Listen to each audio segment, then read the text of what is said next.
तो हेलो बच्चों, welcome to the new lecture of sets. आज हम क्या करेंगे?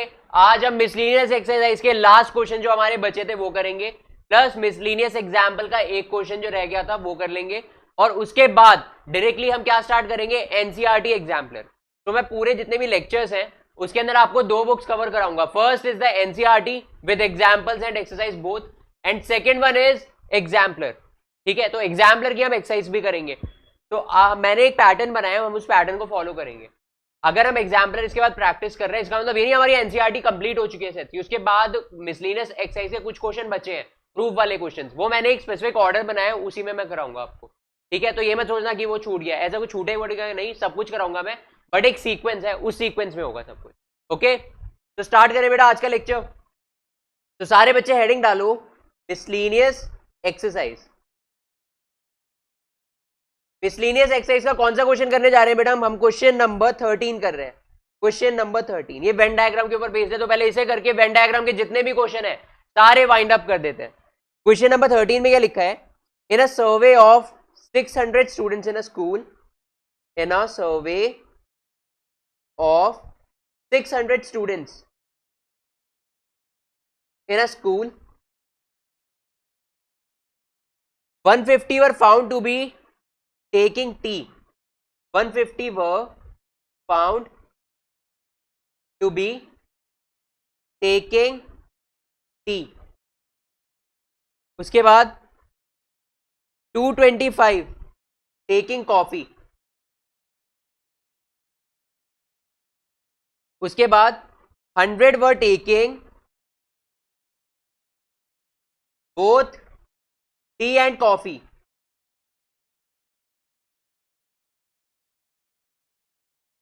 Okay, so find how many, wait मैं रब कर देता हूं इसे, find how many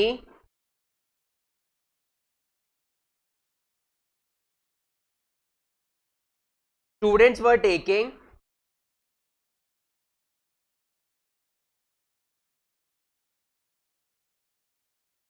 neither tea nor coffee. ये अच्छा क्वेश्चन है, इसमें आपको जो वेकेंट स्पेस है उसकी वैल्यू पता चलेगी। करा हुआ है पहले से, किया हुआ था, दोबारा नहीं कराऊं फिर? सबने तो नहीं किया ना? कैसो ऑनलाइन वालों तो नहीं किया? इसमें लिखा है एक सर्वे हुआ 600 स्टूडेंट्स का इन अ स्कूल। ठीक है, अब वो 600 स्टूडेंट में किस किस टाइप का क्राउड होगा? देखो, एक तो वो क्राउड होगा जो टी कंज्यूम करते हैं, सेकेंड जो कॉफी, और कुछ ऐसा भी क्राउड होगा जो टी प्लस कॉफी दोनों। ठीक है, उसमें ऐसा भी क्राउड होगा जो टी भी नहीं लेता, कॉफी भी नहीं लेता। ठीक है, तो हम क्या करते हैं, पहले बनाते हैं यूनिवर्सल सेट। और बताओ बेटा इसके अंदर यूनिवर्सल सेट में कितने एलिमेंट्स होंगे? कितने एलिमेंट्स होंगे बताओ बेटा? 600, ऑब्वियसली 600, क्योंकि 600 का सर्वे हुआ है। ठीक है, अब मैं बनाता हूं टी का सर्कल, देन कॉफी का सर्कल। ठीक है, उसके बाद आप बताओ टी ड्रिंकर्स कितने हैं? टी ड्रिंकर्स इन हॉल है, 150। तो 150 tea drinkers are there and 225 coffee drinkers are there. अब ये जो 150 टी ड्रिंकर्स है, इसका मतलब ये नहीं है ये ओनली टी कंज्यूम कर रहे हैं, ये टी ड्रिंकर्स भी है, कॉफी ड्रिंकर्स भी है। मतलब इसका मतलब ये है 150 लोग ऐसे हैं जो ओनली टी भी पी रहे हैं और टी प्लस कॉफी दोनों भी पी रहे हैं। तो ओनली टी वाले यहां पे आएंगे, टी प्लस कॉफी वाले यहां पे आएंगे। नेक्स्ट, यहां पे ओनली कॉफी और यहां पे टी एंड कॉफी बोथ। अब हमें क्या बोला है? हमें बोला गया है 100 were taking, found to be taking tea and coffee both. तो जो टी और कॉफी बोथ ले रहे हैं वो यहां पे फिल हो गए। तो अब बताओ ओनली टी में कितने आ जाएंगे? 150 माइनस 100 दैट इज 50। और यहां पे ओनली कॉफी में कितने आ जाएंगे? 225 माइनस 100 दैट इज 125।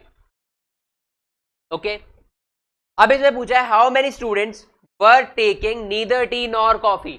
वो कॉफी और टी दोनों ही नहीं ले रहे थे। तो इसका मतलब आपको बाहर वाले स्पेस में कितने लोग हैं ये बताने। तो आप कैसे निकालोगे? पहले तो इसका यूनियन निकाल लो, number of person taking tea और कॉफी यूनियन। तो ये क्या आएगा? N of tea plus N of coffee minus N of tea intersection coffee. ये थियोरेटिकल सॉल्यूशन है।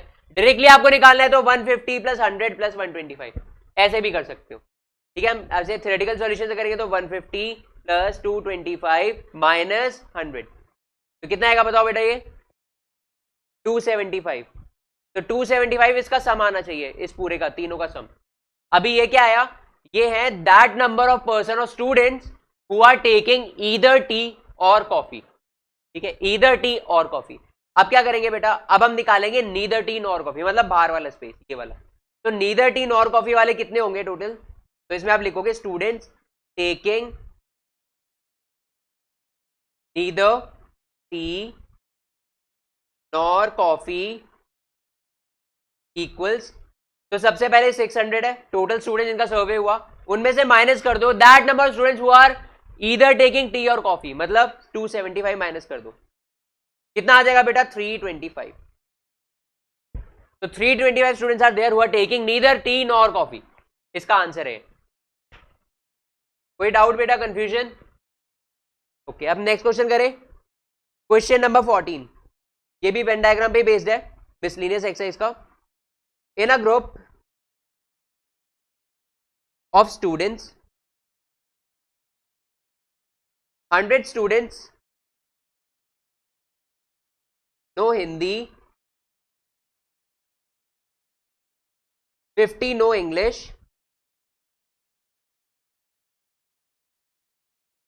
and 25 know both। एक ग्रुप ऑफ स्टूडेंट है, उसमें से 100 को हिंदी आती है, 50 को इंग्लिश आती है, और 25 को दोनों आती है, हिंदी प्लस इंग्लिश दोनों, ठीक है। And each of the student know either Hindi और इंग्लिश, ईदर हिंदी और इंग्लिश। तो उसने ये स्टेटमेंट बता के क्या क्लैरिफाई किया कि बाहर जो वेकेंट स्पेस होता है यहां पे कोई भी नहीं आएगा, ठीक है। और ये प्रैक्टिकली भी ट्रू, अगर किसी को हिंदी इंग्लिश दोनों में से कुछ भी नहीं आता तो किस लैंग्वेज में कम्युनिकेट कर सकते हैं। अब आगे, how many students are there in the group, how many students, एक बच्चा कह रहा है मलयालम भी तो बोल सकता है, सही बात है, इंडिया में जितनी इतनी सारी लैंग्वेज है कोई भी बोल सकता है, बट इसमें क्लैरिफाई कर दिया ना तो आप इसे समझ जाना, वेकेंट स्पेस में कुछ भी नहीं आएगा। Okay, so how many students are there in the group, तो यूनियन निकालना है इसमें आपको निकालना है total number of student, that is union निकालना है आपको। तो अब आपको यूनियन निकालना है, विदाउट वेन डायग्राम कर लोगे इसे, कैसे करोगे, N of H union T equals N of H plus N of T minus N of H intersection T. T क्यों लिख दिया मैंने, ई लिखना चाहिए था, पता नहीं कैसे लिख। अब इसमें क्या करो, पहले H of N of H क्या है, आपको 100 ऑलरेडी देनी है, 100 क्या है हिंदी वाले, तो इसका मतलब 100 है इसका। उसके बाद एन ऑफ ई और एन ऑफ एच क्या है, number of student knowing Hindi and number of student knowing English respectively, तो इसमें 50 है, और दोनों किसे आती है 25 को, तो क्या आ जाएगा आंसर बेटा 125। तो ग्रुप में टोटल कितने लोग हैं, 125 पीपल और students are there in the group, मतलब टोटल यूनियन बताना था इसमें। नेक्स्ट क्वेश्चन करें, क्वेश्चन नंबर 15, तो ये इन अ सर्वे ऑफ 60 पीपल, ये मैं आपको डिक्टेट कर देता हूं, इन अ सर्वे ऑफ 60 पीपल, तो टोटल सर्वे किसका हुआ, सर्वे ऑफ 60 पीपल,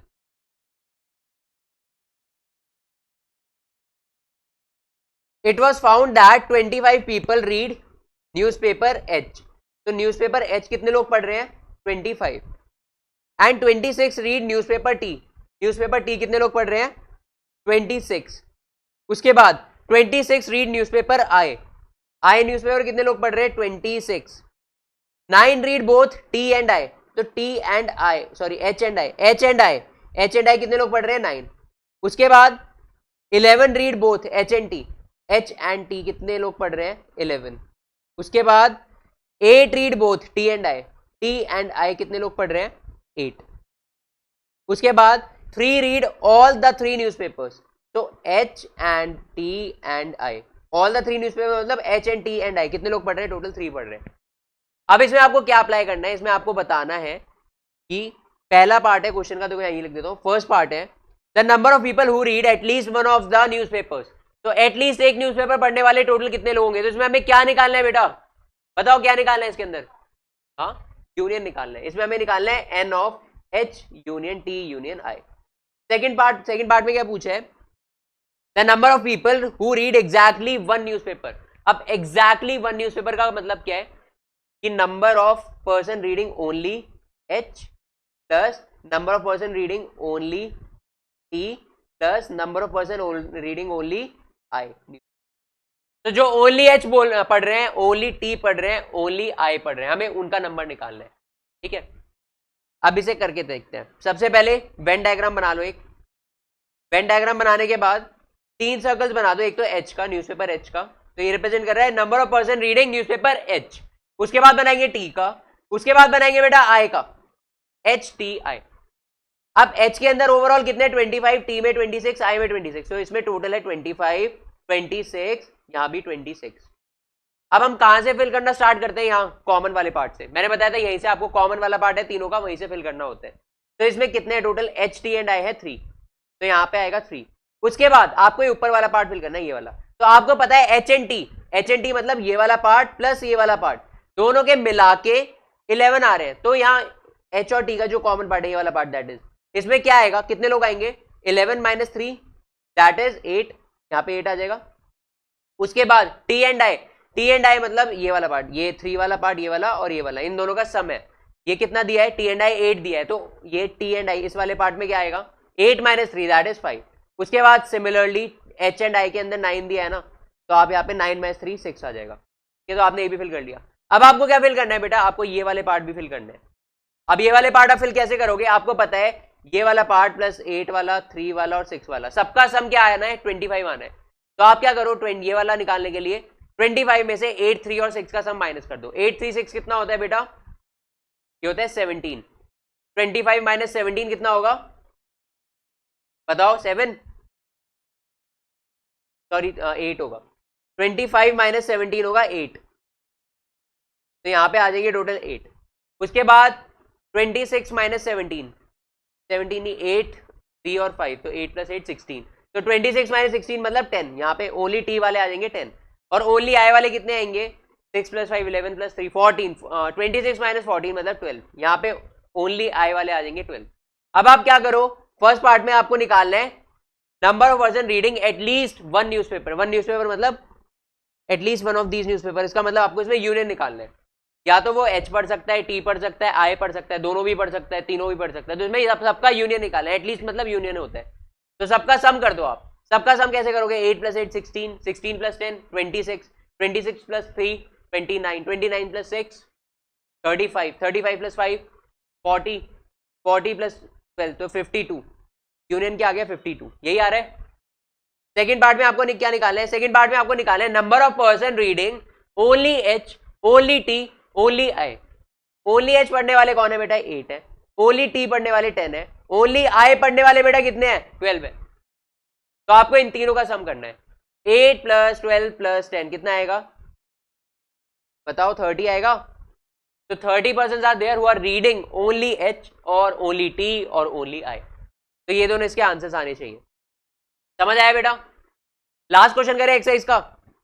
एक्सरसाइज का लास्ट क्वेश्चन है क्वेश्चन नंबर 16, मिसलेनियस एक्सरसाइज का। इसमें क्या लिखा है, in a survey it was found that 21 people like product A. तो प्रोडक्ट ए कितने लोगों ने लाइक किया, product A was liked by 21 people. 26 like product B. Product B कितने लोगों ने लाइक किया, it was liked by 26 people. And 29 like product C. 29 लोगों ने प्रोडक्ट सी को लाइक किया। फिर आगे क्या बताया, if 14 people like products A and B. A and B कितने लोगों ने लाइक किया, इतने लोग, ये 14 लोगों ने लाइक किया। उसके बाद 12 ने कितने का किस किस को लाइक किया, सी एंड ए को, ए एंड सी। और उसके बाद बोला है 14 ने बी एंड सी को, 14 पीपल ने बी एंड सी को लाइक किया। And 8 liked all the 3 products. 8 ने तीनों प्रोडक्ट्स को लाइक किया, A and B and C. अब आपको बताना है how many people like product C only. C only का सर्कल आपको बताना है। तो इसमें आप सबसे पहले वेन डायग्राम बना लो, जैसे अभी अब तक हम बनाते आए हैं। उसके बाद ए का सर्कल बनाओ बेटा, एक बी का सर्कल बनाओ एंड सी का सर्कल बनाओ, ए बी सी। अब आप बीच में से फिल करो, A and B and C का मतलब क्या होता है, इसका मतलब A intersection B intersection C, तो ये बीच वाला पार्ट दैट इज 8। उसके बाद A एंड B आपको दिया है 14, इसका मतलब ये वाला रीजन और ये वाला रीजन दोनों का सम 14 है, तो आपको ये वाला रीजन निकालना है, तो 14 में से 8 माइनस करोगे तो कितना आएगा बेटा 6। सिमिलरली ये वाला रीजन निकालना है तो आप B एंड C में से माइनस करोगे, दैट इज 14 में से अगेन 8 माइनस करोगे, क्या आएगा बेटा 14 में से 8 माइनस करोगे तो 6 आएगा। उसके बाद 14 में से 8, यस कोई प्रॉब्लम है बेटा इसमें नहीं, ठीक है। उसके बाद A एंड C क्या है 12, 12 में से अगर 8 माइनस करोगे तो बेटा क्या आएगा 4, यहाँ 4 आ गया। ओके, अब आपको निकालना है only A only B only C, तो आपको एट दी एंड आंसर में क्या निकालना है, how many like product C only, तो बेसिकली आपको ये निकालना है, क्वेश्चन में ये पूछा है। बट हमें क्या करना है, अगर वेन डायग्राम कंप्लीट करोगे तो इन दोनों को भी बताना पड़ेगा ना, तो पहले हम क्या करते हैं C का ही निकाल लेते हैं। C में टोटल कितने दिए हैं 29 दिए, टोटल 29 है, तो हम क्या करेंगे 29 में से 4 + 8 + 6 माइनस कर देंगे, पहले 4 + 8 + 6 निकाल लो, तो क्या आएगा बेटा 18, 29 - 18 11, तो ओनली C कितने प्रोडक्ट C ओनली कितने लोगों को पसंद है 11 को, तो इसका आंसर क्या है बेटा 11 इज द आंसर, ठीक है। उसके बाद ओनली B कितने लोगों को पसंद है, B में कितने टोटल है 26, तो 26 में से माइनस करो बेटा 8 + 6 + 6 दैट इज 12 + 8 20, तो इसमें 6 आएगा। तो product B only product B was liked bye 6 people. उसके बाद प्रोडक्ट A में टोटल कितना है बेटा 21 है, तो 6 + 8 + 4 क्या आ जाएगा 18, तो इसका मतलब 3, 21 - 18 3 होता है, तो ओनली A कितने लोगों को पसंद है 3 पर्सन, ठीक है। कोई डाउट बेटा, ओके। तो इसी के साथ हमने मिसलीनियस एक्सरसाइज अभी कंप्लीट नहीं किया, बट हाँ इसके सारे जो एंड तक क्वेश्चन है वो हमारे हो गए हैं, लास्ट के वेन डायग्राम का हमारे सारे क्वेश्चन हो चुके हैं एनसीईआरटी के। अब बस क्या क्वेश्चन बचते हैं, मिसलीनियस एक्सरसाइज के आपके प्रूफ वाले क्वेश्चन बचते हैं, वो कुछ 6 to 7 क्वेश्चन है, वो पहले हम एग्जाम्पलर सॉल्व करेंगे, उसके बाद उन्हें अप्रोच करेंगे, इससे क्या होगा आपका कंसेप्ट और ज्यादा बिल्ड हो जाएगा, उसके बाद आप अच्छे से उसे कर पाओगे, ठीक है। तो एक सीक्वेंस मैंने बना के रखा है, उसी सीक्वेंस में अगर करोगे चैप्टर को तो वो कंप्लीटली आपको समझ भी आएगा और आपको मजा भी आएगा करने में, ठीक है। तो अब इस वीडियो के आगे वाले पार्ट में हम एग्जाम्पलर करेंगे, तो सारे बच्चे जिनके पास एग्जाम्पलर बुक है वो ओपन कर लो, मैं 5 मिनट्स का टाइम दे रहा हूं, ओपन कर लो, नहीं है तो कोई बात नहीं, मैं आपको यहाँ पे प्रेजेंट तो करूंगा वो, ठीक है। तो मैं भी वीडियो पॉज कर रहा हूं अभी, इसके बाद रिज्यूम होगी, आप अपनी बुक्स निकालो इतने। तो हेलो बेटा, welcome back to the video. अभी हम क्या करने जा रहे हैं, हम एग्जाम्पलर सॉल्व करने जा रहे हैं। एग्जाम्पलर के अंदर हम स्टार्ट कहां से करेंगे बेटा, शॉर्ट आंसर टाइप क्वेश्चन से, then will move to long answer type question, उसके बाद लास्ट कैटेगरी क्या है ऑब्जेक्टिव क्वेश्चंस। तो एग्जाम्पलर में 3 कैटेगरीज में डिवाइडेड है क्वेश्चन, फर्स्ट है short type, second long and third objective. तो हम एक एक करके मूव करेंगे, पहले शॉर्ट वाले सॉल्व करते हैं, शॉर्ट वाले जनरली इजी होते हैं। इसमें क्या लिखा है, फर्स्ट क्वेश्चन है write the following sets in roster form.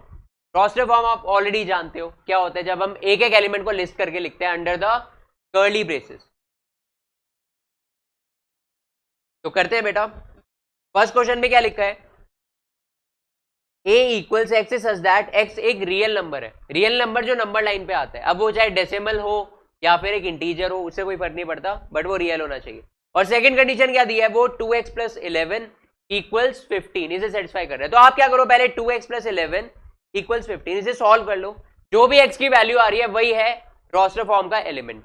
तो 2x इक्वल्स 15 - 11 मतलब 14, तो x की वैल्यू क्या आएगी बेटा 7, x 7 आ गया, तो a की वैल्यू रोस्टर फॉर्म में क्या आएगी बेटा 7, a की एलिमेंट आएगा, तो ये क्या होगा, क्या क्या क्या, हाँ सॉरी 4 होगा, मिस्टेक हो गई बेटा, मिस्टेक आएगा तो मतलब यहाँ पे 2 आएगा, ठीक है, समझ आया, ऐसे होते हैं। और उसके बाद पार्ट बी करते हैं, ये था first part. Second part try करो बेटा, जल्दी से ट्राई करो इसे। देखो बेटा सेकंड पार्ट के अंदर क्या है, सेकंड पार्ट आपको दिख रहा होगा, सेकंड पार्ट में लिखा है b equals x such that x² equals x and x belongs to r। तो आपको x² इक्वल्स x को सॉल्व करना है, तो x² इक्वल्स x को सॉल्व करेंगे, क्वाड्रेटिक इक्वेशन बनेगी x² इक्वल्स x। तो आप क्या करो, x को ले जाओ left side, x² - x equal 0, x common ले लो, x इंटू x - 1 इक्वल 0। यहां से x की 2 वैल्यूज आएंगी, क्या क्या वैल्यू आएगी बेटा, इधर x इक्वल 0 और 1, ये आएंगी वैल्यूज। तो इसका मतलब b सेट के अंदर क्या एलिमेंट्स आने चाहिए, 0 एंड 1, 0 एंड 1 आएंगे, तो इसका मतलब b की वैल्यू रोस्टर फॉर्म में क्या होगी 0 1। हमने बी को भी लिख दिया रोस्टर फॉर्म में। नेक्स्ट क्या लिखा है यहीं पे बता देता हूं मैं, सी में क्या है, C equals X such that X is a positive factor of a prime number P. Positive factor, आप आगे अभी जितने भी क्वेश्चन आएंगे ना, आगे जितने भी क्वेश्चन आएंगे उसमें फैक्टर प्राइम नंबर ये आपको बहुत फ्रीक्वेंटली दिखेगा, तो मैं एक साथ ही बता देता हूं क्या होते हैं। देखो फैक्टर का मतलब होता है, जैसे मैं 24 लिखता हूं तो 24 के फैक्टर्स क्या क्या होंगे, those numbers which are completely dividing 24। जैसे एक 1 हो गया इसका फैक्टर, 2 हो गया, 3 हो गया, जिसकी टेबल में आता है 24 वही इसके फैक्टर्स है। ऐसे ही 4 भी हो गया, 5 नहीं है, 5 की टेबल में नहीं आता 24 तो 5 नहीं होगा। ऐसे ही 6 है, 7 नहीं होगा, 8 होगा, 9 नहीं होगा, 10 भी नहीं होगा, 11 भी नहीं होगा, 12 होगा। ऐसे करके सारे इसके फैक्टर्स है बेटा, ठीक है, जिनकी टेबल में आता है फैक्टर है। और लार्जेस्ट फैक्टर क्या होगा 24 का, 24 इटसेल्फ।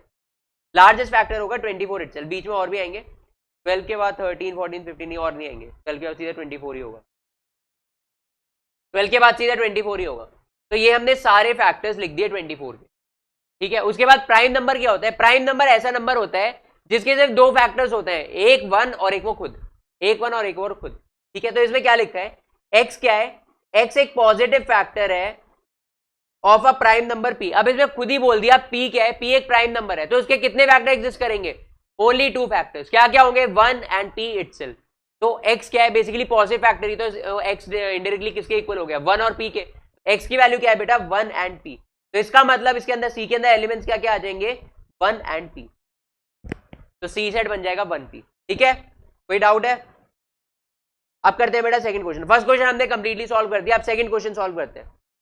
तो सेकंड क्वेश्चन नीचे लिखा है, मैं ऊपर सॉल्व कर रहा हूं यहाँ पे। तो इसका फर्स्ट पार्ट क्या है, इसका फर्स्ट पार्ट है t इक्वल्स t। अब इसमें एक जो वर्टिकल बार, ये वर्टिकल लगा है, इसको कहते हैं इस सच दैट। कई जगह कोलन की जगह ये वर्टिकल बार लगा देता है, इसको सेम चीज होती है, इसको भी इस सच दैट ही बोलते हैं, ठीक है। तो t is such that t cube equals t, तो उसमें t r से बिलोंग कर रहा है। तो बेसिकली आपको t की वैल्यू बतानी है, तभी आप इसे रोस्टर फॉर्म में लिख पाओगे। तो t क्यूब इक्वल्स t, इसे सॉल्व करना है। कैसे करोगे, कैसे करोगे बेटा इसे सॉल्व, पहले यहाँ पे टी क्यूब ले लोगे, माइनस टी इक्वल 0। अब टी कॉमन ले लो, टी स्क्वायर माइनस 1 इक्वल 0। ये बेसिकली क्यूबिक इक्वेशन ही बन गई। अब इसको और क्या लिख सकते हो, आइडेंटिटी लग जाएगी ए स्क्वायर माइनस बी स्क्वायर वाली। तो टी इंटू ए माइनस बी इंटू ए प्लस बी इक्वल 0। तो यहां से टी की 3 वैल्यूज आएंगी। याद रखना, जितनी डिग्री होती है, डिग्री क्या होती है, वेरिएबल की हाईएस्ट वैल्यू या वेरिएबल की हाईएस्ट पावर। तो इसमें वेरिएबल क्या है बेटा, वेरिएबल है टी, वेरिएबल टी है ना। तो जितनी वेरिएबल की हाईएस्ट पावर होती है उसी को डिग्री बोलते हैं। तो इस इक्वेशन की डिग्री क्या आई बेटा, 3 है ना इसकी डिग्री। तो इसकी t की कितनी वैल्यूज एग्जिस्ट करेंगी, ओनली 3 वैल्यूज एग्जिस्ट करेंगी। ऐसे ही हमने पहले क्या किया था, हमने x को सॉल्व किया था। इसमें डिग्री क्या है बेटा, वेरिएबल की हाईएस्ट पावर क्या है इसके अंदर, 2 है, वेरिएबल की हाईएस्ट पावर 2 है। इसका मतलब इस इक्वेशन की डिग्री है 2, तो इसका मतलब इसमें x की कितनी वैल्यूज एग्जिस्ट करेंगी, ओनली 2। उसके बाद हमने ऊपर एक लीनियर इक्वेशन की थी, इसमें वेरिएबल की हाईएस्ट पावर क्या है बेटा, 2x प्लस 11 वाली इक्वेशन में 1 है। तो इसका मतलब इसकी डिग्री है 1, it is a linear equation. जिसकी डिग्री 1 होती है उसे लीनियर इक्वेशन कहते हैं, ठीक है। तो इसकी कितनी वैल्यू एग्जिस्ट करेगी वेरिएबल की, ओनली 1। तो आप ऐसे पता लगा सकते हो। तो यहां से आपको क्यूबिक मिल गई। अब क्यूबिक मिल गई, इसका मतलब 3 वैल्यूज एग्जिस्ट करेंगे। तो 3 वैल्यूज क्या क्या है वो बेटा, t इक्वल 0, 1 एंड -1। अब इसे आप रोस्टर फॉर्म में लिखना चाहते हो, कैसे लिखोगे, t इक्वल्स -1 0 1, ऐसे करके लिखोगे, ठीक है। कोई कंफ्यूजन? ओके, तो मैं इसे रब कर दूं। अब करते हैं बेटा सेकंड क्वेश्चन का सेकंड पार्ट।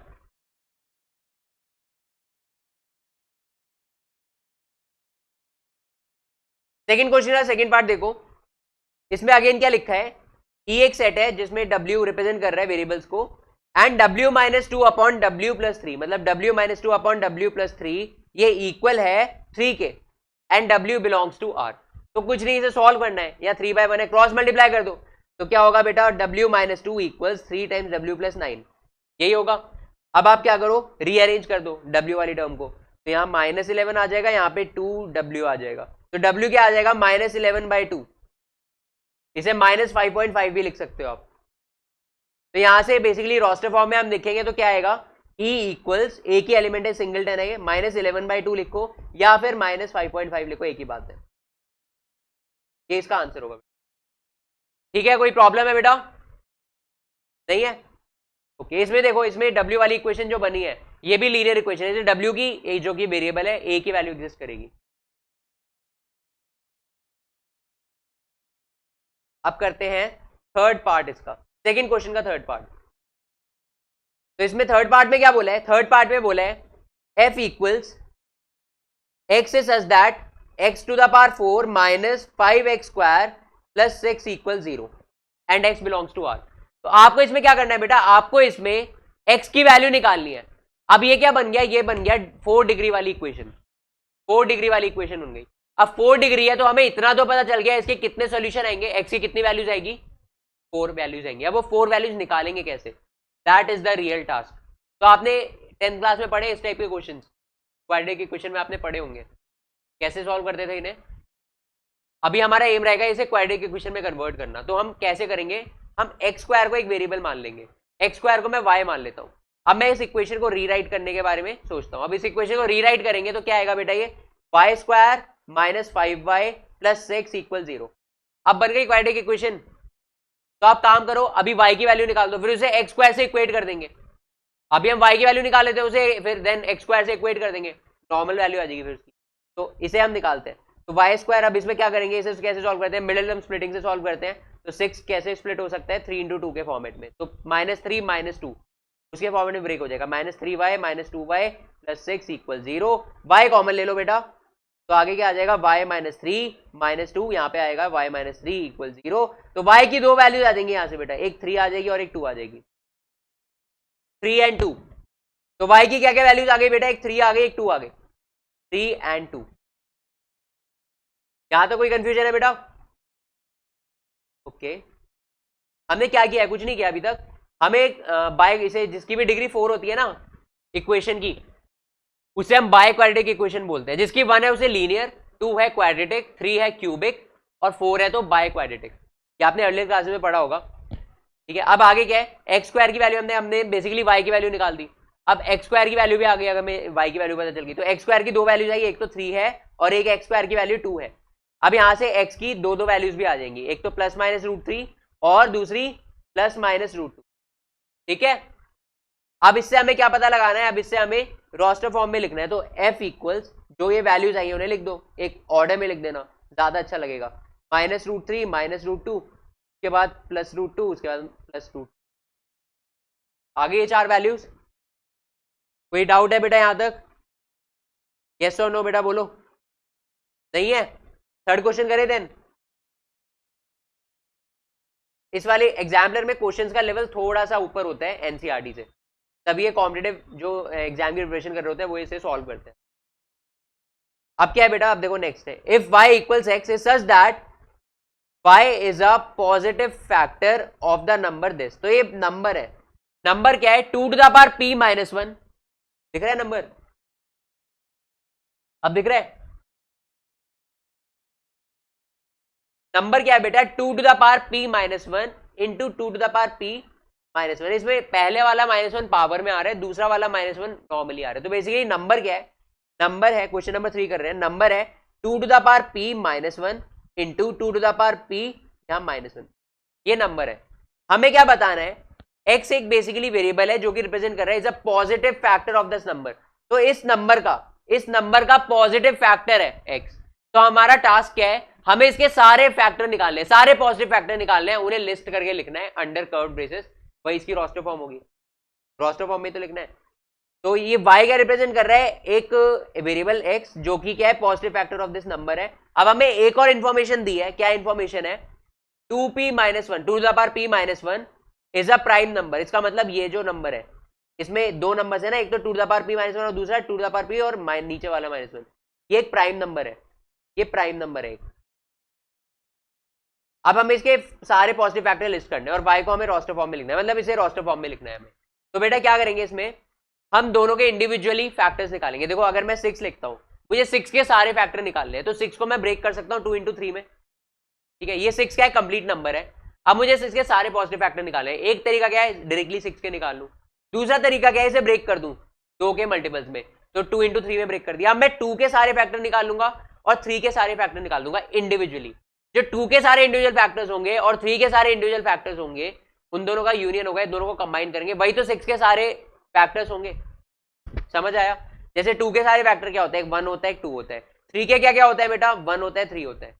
अब अगर मैं दोनों को कंबाइन कर दूंगा क्या बनेगा, 1 2 3, यही तो 6 के सारे फैक्टर्स हैं। ऐसे भी कर सकता हूं ना, तो इसको हम ऐसे ही करेंगे। पहले हम 2 to the power p minus 1 के सारे फैक्टर्स निकालेंगे, देन हम 2 टू द पावर p नीचे वाला माइनस 1 है ना, उसके सारे फैक्टर निकालेंगे। तो आपको पता चल गया, आपको ऑलरेडी पता चल गया कि ये 2 to the power p minus 1, wait, हाँ ये क्या है, एक प्राइम नंबर है। ये बेटा क्या है, एक prime number. I found this on the web. तो ये क्या बेटा, एक प्राइम नंबर है। तो इसके कितने फैक्टर एग्जिस्ट करेंगे, 2 फैक्टर एग्जिस्ट करेंगे। क्या क्या होंगे, एक तो 1 होगा और ये itself, that is 2 to the power p minus 1, ये 2 फैक्टर होंगे इसके। अब हमारा टास्क है ये निकालना, इसके फैक्टर निकालना। अब इसके कितने फैक्टर आएंगे, इसके फैक्टर डिपेंड करेंगे p के ऊपर, है ना, p के ऊपर डिपेंड करेंगे ना। अब p की वैल्यू क्या हो सकती है, लीस्ट 0 तो नहीं हो सकती, उसमें 2 टू द पावर माइनस 1 आ जाएगा, तो 1/2 होगा। 1/2 एक के पॉजिटिव फैक्टर हम निकाल वैसे नहीं सकते, क्या वो फ्रैक्शन वाले हो जाएंगे, वो हमसे क्वेश्चन में पूछे, इंटीग्रल फैक्टर्स ही पूछे। तो हम क्या करेंगे, लीस्ट वैल्यू क्या हो सकती है p की, 1 ही हो सकती है। तो p की अगर वैल्यू 1 है लीस्ट, तो क्या होगा, 2 टू द पावर 0। तो यहाँ लिख देता हूँ, p की वैल्यू अगर 1 है तो क्या आएगा बेटा, expression 2 to the power 1 minus 1 that is 0। इसके कितने फैक्टर एग्जिस्ट करेंगे, ओनली 1 फैक्टर दैट इज 1। अगर p की वैल्यू 2 हो जाती है तो कितने फैक्टर आएंगे बेटा इसके, 2 to the power 2 minus 1 that is 2 to the power 1। तो कितने फैक्टर आएंगे, 1 और 2। उसके बाद अगर p की वैल्यू 3 हो जाती है तो उसके इसके अंदर क्या आएगा बेटा, 2 का स्क्वायर। 2 का स्क्वायर क्या होता है बेटा, 4 होता है। तो अब 4 के कितने फैक्टर्स होते हैं, 1 2 और 4, ठीक है। उसके बाद अगर p की वैल्यू 4 हो जाती है तो क्या आएगा बेटा, 2 टू द पावर 3, 4 माइनस 1 3 होता है, तो 8। अब इसके कितने फैक्टर आएंगे, 1 2 4 8। पैटर्न समझ आ रहे हैं, यहाँ पे पैटर्न समझ आ रहा है बेटा। क्या पैटर्न है, देखो, अगर 2 टू द पावर 0 है तो इसका एक ही फैक्टर है 2 to the power 0। 2 to the power 1 है तो इसके कितने फैक्टर है, 2 टू द पावर 0 और 2 टू द पावर 1। अगर 2 टू द पावर 2 है तो इसका मतलब 2 to the power 0, 2 to the power 1, 2 to the power 2। उसके बाद अगर 2 टू द पावर 3 है तो 2 to the power 0, 2 to the power 1, 2 to the power 2, 2 to the power 3। अगर ये 2 टू द पावर 4, अगर ये 2 टू द पावर 4 हो जाता है, या मतलब p की वैल्यू 5 होती तो 2 टू द पावर 4 होता, 5 माइनस 1 4 होता है। तो इसके कितने फैक्टर आते हैं बेटा, 2 to the power 0, 2 to the power 1, 2 to the power 2 that is 4, 2 to ये होता है 16, ये 16 होता है। तो इसके कितने फैक्टर आते हैं, 1 2 4 then 8 that is 2 to the power 3 then 16 to the power 4। तो अगर ये 2 to the power p minus 1 है, इसके कितने फैक्टर्स होंगे, इसके फैक्टर होंगे, मैं रब कर देता हूं, इसके सेम लॉजिक पे हम फैक्टर सारे बता सकते हैं। पहला होगा 2 to the power 0, 2 to the power 1, 2 to the power 2, 2 to the power 3 up to 2 to the power p minus 1। कोई डाउट बेटा यहां तक? तो हमने सारे फैक्टर्स निकाल लिए। सारे फैक्टर क्या, इसे 1 लिख लो। सारे फैक्टर क्या क्या आ गए, एक तो 1 आ गया, एक 2 टू द पावर 1 आ गया, एक 2 टू द पावर 3 आ गया, एक 2 टू द पावर, इसे 2 कर देते हैं, इसे 3 कर देते हैं, then 2 to the power 4 up to 2 to the power p minus 1 तक, है ना। अब देखो इसके भी फैक्टर इंक्लूड करने हैं, दोनों के सम करने हैं ना। अब इसका 1 तो हम ऑलरेडी काउंट कर चुके हैं, तो इसे दोबारा सेट में नहीं लिखेंगे, सेट में कोई एलिमेंट रिपीट नहीं होता। अब एक ये वाला और एलिमेंट हम लिख देंगे, तो क्या आएगा, 2 to the power p minus 1। ये नीचे वाला माइनस 1 है और यहाँ पावर में माइनस 1 हो, तो दोनों अलग अलग है। तो बेसिकली ये क्या बना दिया हमने, ये हमने बना दिया सेट, यही सेट होगा। समझ आया, अच्छा क्वेश्चन है, काफी अच्छा क्वेश्चन है। कोई डाउट है बेटा इस क्वेश्चन में? ये कॉम्पिटेटिव लेवल के क्वेश्चन है सारे। तो इसमें सेट डिनोट कर रहे हैं y से, तो इसको लिखेंगे y इक्वल दिस, ओके, ठीक है। अब करते हैं बेटा क्वेश्चन नंबर 4। आज के लिए लास्ट क्वेश्चन कर लेते हैं वाला, बाकी फिर नेक्स्ट क्लास से कंटिन्यू कर लेंगे। चलो आज यहां तक कर लेते हैं, आज हम कर लेते हैं 8th क्वेश्चन तक कर लेते हैं, आज जल्दी जल्दी कर लेते हैं, कोई प्रॉब्लम नहीं है। तो बेटा इसमें क्या लिखा है, 4th क्वेश्चन में लिखा है state which of the following statements are true and which are false. True false का क्वेश्चन है, जस्टिफाई और आंसर, ठीक है। तो सबसे पहले लिखा है 35 बिलोंग्स टू, ये एक सेट है, ये राइट साइड में एक सेट दिया हुआ है और आपको बताना है whether 35 is the element of this set और नॉट। अगर है तो ट्रू है, नहीं है तो फॉल्स करना है, क्योंकि इसमें बोला गया है, स्टेटमेंट दी गई है 35 इसका एक एलिमेंट होना चाहिए, बट अगर होगा तो ट्रू कर देंगे, नहीं होगा तो फॉल्स कर देंगे, मतलब स्टेटमेंट गलत है। तो पहले हम इसका सेट ही निकालते हैं, तभी तो पता चलेगा। सेट क्या बोला है, x is such that x has exactly 4 positive factors. इसका मतलब क्या है बताओ, बता अनुष्का क्या है इसका मतलब?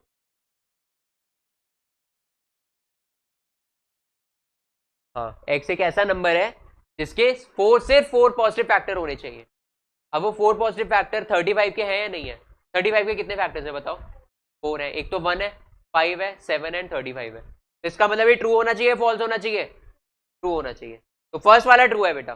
नेक्स्ट वाला बताओ, 128 belongs to y is such that sum of all positive factors of y is 2y।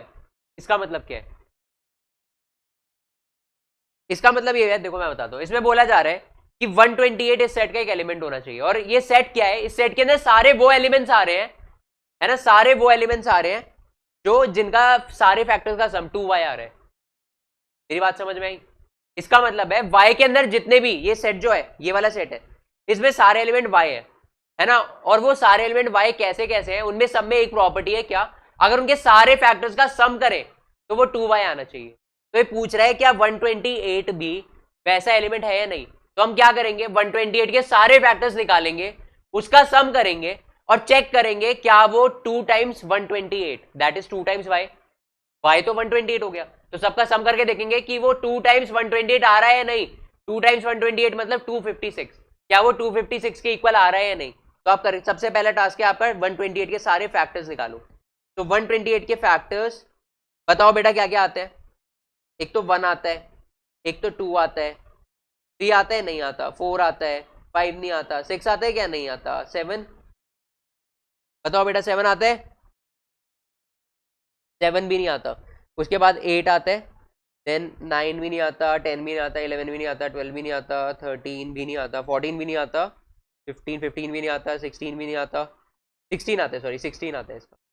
उसके बाद 16 के बाद डायरेक्टली 32 आता है, उसके बाद होता है 32 के बाद इसका डबल होगा 64, यस, उसके बाद डबल ही कर देना 120।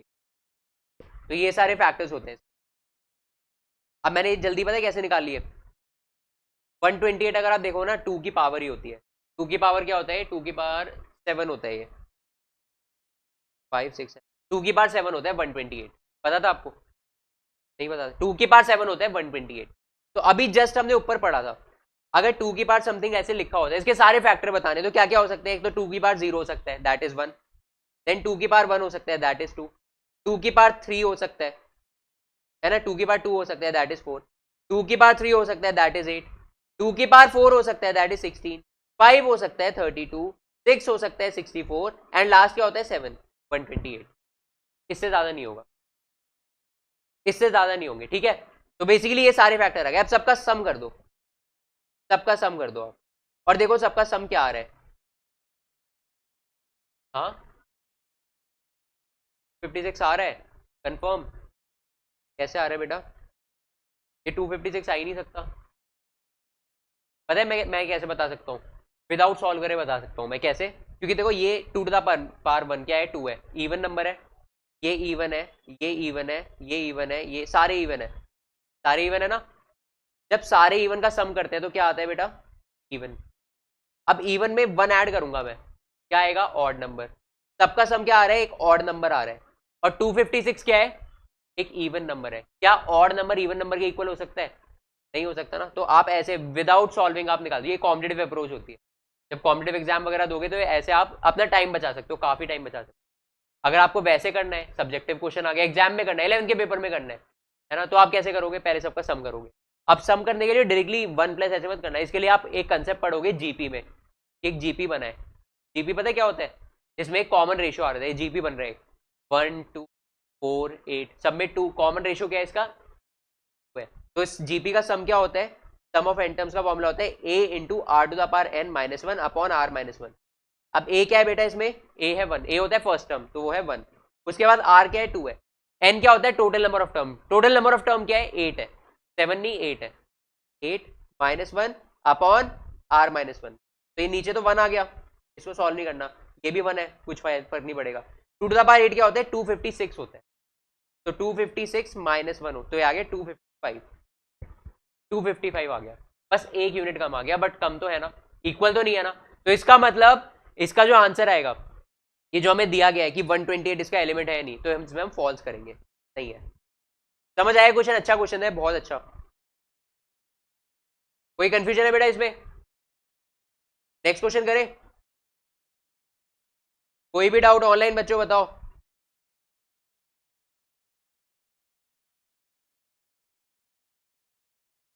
एक बार दोबारा बता देता हूं। इसमें हमने किया क्या, इसमें हमें बोला है ट्रू और फॉल्स का क्वेश्चन है, तो हमें एक स्टेटमेंट दी गई है, हमें बताना है whether the statement is true और फॉल्स। क्या लिखा है? 128 क्या एलिमेंट है जो गिवन सेट है उसका। अब सेट क्या दिया है? सेट है y is such that the sum of all positive factors of y is 2y। मतलब y एक ऐसा एलिमेंट होना चाहिए अगर उसके सारे फैक्टर्स का सम करे वो 2y आए। ठीक है, तो y के अंदर सारे एलिमेंट्स ऐसे ही होंगे, तो इसका मतलब हमें बोला जाता है 128y है, 128 एक एलिमेंट है इस सेट का, तो मतलब 128 भी प्रॉपर्टी सेटिस्फाई करनी चाहिए कि 128 के सारे अगर फैक्टर्स का सम करें, सारे पॉजिटिव फैक्टर्स का सम करें, तो वो 2 times y that is 2 times 128 256 के इक्वल है। हमने निकाले सारे पॉजिटिव फैक्टर निकाल लिए उसके। अब जब सारे पॉजिटिव फैक्टर निकाले, सबका सम किया, तो वो 255 आ गया, which is not equal to 256। इसका मतलब 128 is not an element of this set. समझ आया? ठीक है, अब करते हैं बेटा नेक्स्ट क्वेश्चन। नेक्स्ट क्वेश्चन में लिखा है 3 is not a element of this set. अब सेट क्या है? x is such that x to the power 4 एक बाय क्वाड्रेटिक इक्वेशन दी है, मतलब इसके 4 सॉल्यूशन होंगे। ठीक है, तो 4 सॉल्यूशन है, तो 4 एलिमेंट्स का सेट बनेगा। अब उन 4 एलिमेंट्स में से 3 वो एलिमेंट नहीं है, ये ऐसा बोल रहे हैं, तो हम चेक कर लेते हैं। कैसे चेक करेंगे? हम चेक करेंगे क्या 3 इसका एलिमेंट है या नहीं है। तो चेक करने का तरीका क्या है बताओ? 3 को इक्वेशन में पुट करके देख ले। अगर 3 को इक्वेशन में पुट करके देख लेते हैं और वो सेटिस्फाई हो जाती है, इसका मतलब 3 इसका सॉल्यूशन है इक्वेशन का। अब 3 इसका सॉल्यूशन है, तो मतलब 3 उस सेट में आना चाहिए, तो 3 उसका एलिमेंट होना चाहिए, ऐसा है ना। अगर सेटिस्फाई कर जाता है मतलब 3 इसका एलिमेंट होगा, तो वहां बिलोंग्स टू आना चाहिए था, बट इसमें डज नॉट बिलोंग टू लिखा है, तो उस केस में फॉल्स करेंगे। अगर सेटिस्फाई नहीं होती तो इसका मतलब 3 उसका एलिमेंट नहीं है डायरेक्टली, तो इसका मतलब ये स्टेटमेंट ट्रू है। समझ आया? तो हमें इसमें क्या करना है? सीधा 3 पुट करके देखना है इस इक्वेशन में। तो करके देख लेते हैं। इक्वेशन क्या है? x to the power 4 x to the power 4 minus 5x cube plus 2x square minus 112x 2x square minus 112x plus 6 equal 0। ये इक्वेशन है। अब इसमें x equal 3 पुट करके देखते हैं बेटा, तो क्या आएगा? 3 to the power 4 होता है 81, 9 into 9 81, 3 का स्क्वायर 9 होता है, 9 into 9 81 हो जाएगा। नेक्स्ट 27 into 3 का क्यूब होता है 27, 27 into 5 क्या होगा बेटा? 27 into 5 135, 135 होगा। उसके बाद 2 into 9 18 माइनस क्या आएगा? 6 3 3 प्लस 6। देखो जीरो के इक्वल आ रहा है नहीं? LHS RHS सॉल्व करके देखो, मुझे तो बिल्कुल भी नहीं लग रहा। क्यों नहीं लग रहा? देखो 81 प्लस 18 प्लस 6 ये 100 समथिंग आएगा, है ना, उससे भी हाँ 100 समथिंग आएगा। और यहाँ पे माइनस में क्या है? इतने बड़े बड़े नंबर है, तो कभी भी जीरो तो नहीं आ सकता, ये कभी भी जीरो नहीं आ सकता। तो इसका मतलब क्या होगा बेटा? इसका मतलब ये होगा कि इस इक्वेशन को सेटिस्फाई नहीं कर रहा। सो 3 is not a solution of this equation, which means ये वाली जो एलिमेंट, ये जो 3 है, is not an element of this set. इसका मतलब ये स्टेटमेंट हमें ट्रू दी गई है। ये स्टेटमेंट क्या है? ट्रू है, एलिमेंट नहीं है इसका। ठीक है, अब करते हैं बेटा इसका लास्ट क्वेश्चन, फोर्थ पार्ट का लास्ट क्वेश्चन। लास्ट क्वेश्चन में क्या लिखा है? 496 is not an element of y is such that y the sum of all positive factors of y is 2। तो सेम क्वेश्चन है, सेम क्वेश्चन दिया है हमें।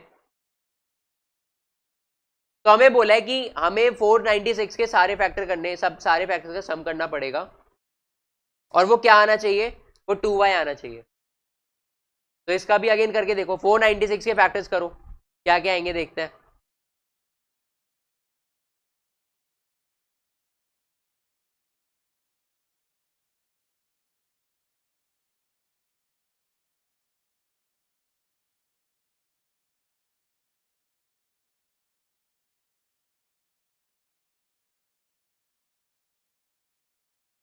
ओके बेटा, तो मैं इसके फैक्टर्स बता देता हूं आपको। 496 के इसमें सेम क्वेश्चन है। इसमें क्वेश्चन में क्या पूछा गया है कि y एक ऐसा सेट है, y is such that the sum of all positive factors of y is 2y, मतलब y के जितने भी पॉजिटिव फैक्टर्स हैं उन सबका सम 2y आना चाहिए। और उसमें बोला है क्या 496 इसका एलिमेंट है या नहीं। तो पहले 496 के सारे फैक्टर्स निकाल लेते हैं। 496 के फैक्टर्स क्या क्या आएंगे बेटा? एक तो 1 आएगा, 1 तो सबका ही फैक्टर होता है, देन 2 आएगा, देन 4 आएगा, देन 8 आएगा, उसके बाद 16 भी आएगा, 16 भी आएगा इसका, उसके बाद आएगा 31, उस 31 के बाद क्या आएगा, 31 के बाद आएगा 60, इसका डबल कर दे रहा हूँ फिर 62, देन 124, देन 248, देन 496। ठीक है, ये सारे फैक्टर्स आएंगे। अब आप बोलोगे सर इतनी जल्दी कैसे निकाल दिए फैक्टर्स, तो इसकी एक ट्रिक होती है, बताऊं एक ट्रिक आपको। पहले 496 को है ना, देखो इसका पता है कैसे निकालते हैं, जैसे हमने इसमें पढ़ा था ना लॉजिक कि 6 होता है 2 इंटू 3, 6 क्या होता है 2 इंटू 3, तो 2 के सारे फैक्टर निकाल लो, 3 के सारे फैक्टर निकाल लो। देखो इंडिविजुअली 6 का निकालना थोड़ा ज्यादा कॉम्प्लिकेटेड हो जाता है, बड़ा हो जाता है एज कम्पेयर टू 2 और 3 के निकाल। ऐसे आप 24 में देख सकते हो, 24 को कैसे लिख सकते हैं, 6 इंटू 4 लिख सकते हैं, तो डायरेक्टली 24 का निकालोगे टाइम लगेगा, तो पहले 6 के निकाल लो सारे, फिर 4 के निकाल लो सारे, और दोनों को कंबाइन कर दो। तो वैसे ही कुछ, मैं तो वैसे ही करता हूँ इसे। तो एक काम करते हैं, 496 को ब्रेक करके देखते हैं 16 इंटू समथिंग में, 16 इंटू समथिंग में ब्रेक करके देखते हैं किसके आता है बेटा, 16 इंटू 31 क्या आएगा बताओ, ये 16 इंटू 31 ही तो आएगा, यही आएगा ना। तो ये आ गया 16 इंटू 31, हमने ब्रेक कर लिया। अब आप क्या करोगे, है ना, हमेशा इसे ऐसे ब्रेक करने का ट्राई करा करो, एक कॉम्पोजिट नंबर इंटू एक प्राइम नंबर। उससे फायदा क्या होगा, प्राइम नंबर के सिर्फ 2 ही फैक्टर एग्जिस्ट करते हैं, एक तो 1 होगा और एक इटसेल्फ, तो 1 और 3, इसके तो सिर्फ 2 ही फैक्टर है, 1 और 31। बस 16 में थोड़ा दिमाग लगेगा, क्या क्या फैक्टर होंगे। अब 16 क्या है, 2 का ही क्या है, पावर है, तो 2 टू द पावर 4 ही है, तो क्या क्या फैक्टर्स होंगे, एक तो 2 to the power 0, 2 to the power 1, 2 to the power 2 and 2 to the power 3 and 2 to the power 4, यही होगा। इसके अलावा कुछ होगा, इसे नंबर में लिखना चाहते हो, नंबर में कैसे लिख लोगे, 1 2 4 8 एंड 16, ये हो गया। अब इसमें डायरेक्टली आप कंबाइन नहीं कर सकते, इसे कंबाइन क्यों नहीं कर सकते, देखो 1 2 4 8 16 और 31 तक ही आएगा, फिर यहां तक ही आएगा, यहां तक वो कंस्ट्रेंट, वो रिस्ट्रिक्ट हो जाएगा, आगे भी तो आ सकते हैं फैक्टर। आगे के फैक्टर कैसे निकाले, इनके पेयर्स बना के देख लो, और वो पेयर बना के देख लो जो जिनका मल्टीपल 496 से छोटा आ रहा है। देखो जैसे मैं 31 को 2 से इंटू करता हूं, क्या आएगा बेटा 62, और वो इससे भी छोटा आ रहा है, 496 से छोटा आ रहा है, तो वो अगला मल्टीपल, अगला फैक्टर आ जाएगा। उसके बाद 31 को 4 से इंटू करके देख लो, ऐसे पेयर्स बना के देख लो, तो 31 को 4 से इंटू करोगे क्या आएगा बेटा 124 आएगा, और वो भी छोटा आ रहा है 496 से, तो वो भी एक फैक्टर होगा। उसके बाद 31 को 8 से इंटू करके देखो 248 आता है, उसके बाद 31 को 16 से इंटू करके देखो तो लास्ट नंबर 496 आएगा। तो आपको क्या करना है, दोनों के इंडिविजुअल फैक्टर निकालने, क्या क्या आ गया, एक तो 1 आ गया, फिर 2 आ गया, 4 आ गया, 8 आ गया, 16 आ गया, सबको क्लब करके हमने लिख दिया। अब इनके पेयर्स बना के देखो, सबके पेयर बनाओ। अब पेयर्स बनाओगे तो पहले 1 के सबके साथ पेयर बनाओगे, 1 का 2 के साथ बनाओगे 2 आता है, ऑलरेडी आ चुका है। 1 का 4 के साथ बनाओगे 4 ऑलरेडी आ चुका है, 8 के साथ 8 ऑलरेडी आ चुका है, 16 आ चुका है, 31 आ चुका है, तो ये तो सारे कवर हो गए। फिर 2 के सबके साथ पेयर बना के देख लो, 2 इंटू 1 क्या होगा बेटा, वो ऑलरेडी कवर हो जाए। पीछे वाले मत देखो, अब आगे वाले देखो, 2 इंटू 4 क्या होगा, 8 ऑलरेडी आ चुका है। 2 इंटू 16 क्या होगा 32, वेट 2 इंटू क्या है, वेट 2 इंटू 60, 2 इंटू 31 होगा 62, 62 होगा, 62 नहीं आया तो आगे लिख दो। उसके बाद 2 इंटू 16, 2 इंटू 16 क्या होगा बेटा 32, बट वो इसी टेबल में नहीं आएगा, वेट वेट वेट 131 हो गया, 62 हो गया, ये 62 हो गया ना, 2 इंटू 8 16 हो गया, ठीक है। 2 इंटू 31 क्या हो गया बेटा 62, उसके बाद आप क्या करोगे 2 इंटू 62 कर लो, 2 इंटू 62 क्या आएगा 124 आ गया यहाँ पे। नेक्स्ट 2 इंटू यहाँ पे 124 आ गया, उसके बाद 2 इंटू 124 क्या आएगा 248, वो भी एक फैक्टर हो गया। उसके बाद 2 इंटू 248 क्या आएगा 496, और भी बना के देख सकते हो आगे। फिर 4 को कर लो इंटू, 4 को अगर 496 से इंटू करोगे तो बड़ा नंबर आ जाएगा, है ना 496 से। अगर 4 को आप 248 से इंटू करोगे तब भी बड़ा नंबर आ जाएगा 496, और कोई भी फैक्टर नंबर से बड़ा नहीं हो सकता, हम निकाल रहे हैं। तो इसका मतलब इसका आंसर क्या होगा, बेसिकली ये सारे फैक्टर्स ही आएंगे। समझ आया, कोई डाउट प्रॉब्लम, ठीक है। अब इसके बाद क्या करेंगे बेटा, इतना कर लिया हमने, फैक्टर निकालने भी सीख लिए, अब इन फैक्टर्स का सम करना है, बस सबका सम करना है। तो सबका सम करके देखोगे तो क्या आ रहा है बेटा, ये बताओ, सबका सम करके देखोगे ना, ये 996 आ रहा है, सबका सम 996 आएगा। अब 996 एक फैक्टर, बेसिकली ये जो एलिमेंट है ये इसका एलिमेंट होगा, और इसमें क्वेश्चन क्या दिया है, हाँ क्वेश्चन दिया है 496, तो 496 के सारे फैक्टर्स का सम क्या आ रहा है 996, और 996 2 टाइम्स 496 के इक्वल ही होता है। वेट वेट वेट 296 क्या लिखा है इसमें, इक्वल नहीं होगा, इक्वल नहीं होते, सही कर लेना, इक्वल नहीं होते, 2 टाइम्स 496 इसके इक्वल नहीं होता है, इसके इक्वल नहीं होगा ये। क्यों इक्वल नहीं होगा, क्योंकि लास्ट में यूनिट डिजिट ही 2 आ जाएगी। जब 2 को 496 से इंटू करेंगे तो यूनिट डिजिट क्या आ जाएगी, 2 आ जाएगी ना। तो इसका मतलब यहाँ लास्ट में यहाँ क्या हो रहा होगा, 2, और यहाँ पे लास्ट में 6 आ रहा है, तो इसका मतलब ये आगे जो भी आएगा लास्ट में 2 आ गया ना, तो इसका मतलब इक्वल नहीं है, नहीं है ना इक्वल। इसका मतलब क्या है, ये जो 496 है इसका एलिमेंट नहीं आना चाहिए, 496 इसका एलिमेंट नहीं आना चाहिए, तो इसका मतलब ये ट्रू दिया गया है, ये ट्रू है। समझ आया, कोई कंफ्यूजन है, ठीक है। अब करते हैं बेटा नेक्स्ट क्वेश्चन।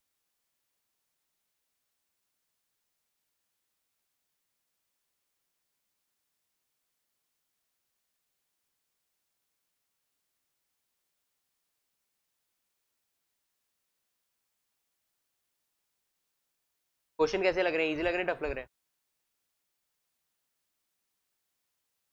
थोड़ा सा पैटर्न अलग लग रहा होगा है ना, ये सारे कॉम्पिटिटिव लेवल के क्वेश्चन कॉम्पिटिटिव एग्जाम्स में आते हैं, बोर्ड में भी आते हैं, मतलब बोर्ड इन द सेंस आपके क्लास के एग्जाम से भी आएंगे, बट इसका जो वेटेज होगा थोड़ा कम होगा, एनसीईआरटी पे ज़्यादा फोकस, बट ये ज़रूरी है, आजकल जो पैटर्न बना दिया है ना के अकॉर्डिंग बहुत ज़रूरी है एग्जाम्पलर वगैरह कराना, ठीक है। यू लाइक भी करेंगे हम, लाइक भी सॉल्व करेंगे।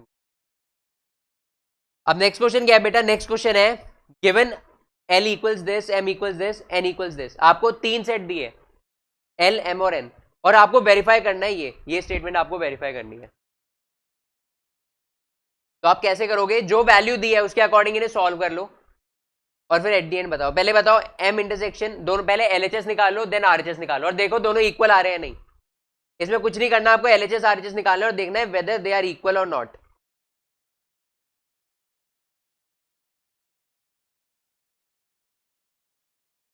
पहले M यूनियन N निकालो, M यूनियन N क्या आएगा बेटा, M यूनियन N आएगा 1 3 4 5 6, M यूनियन N आएगा 1 3 4 5 6।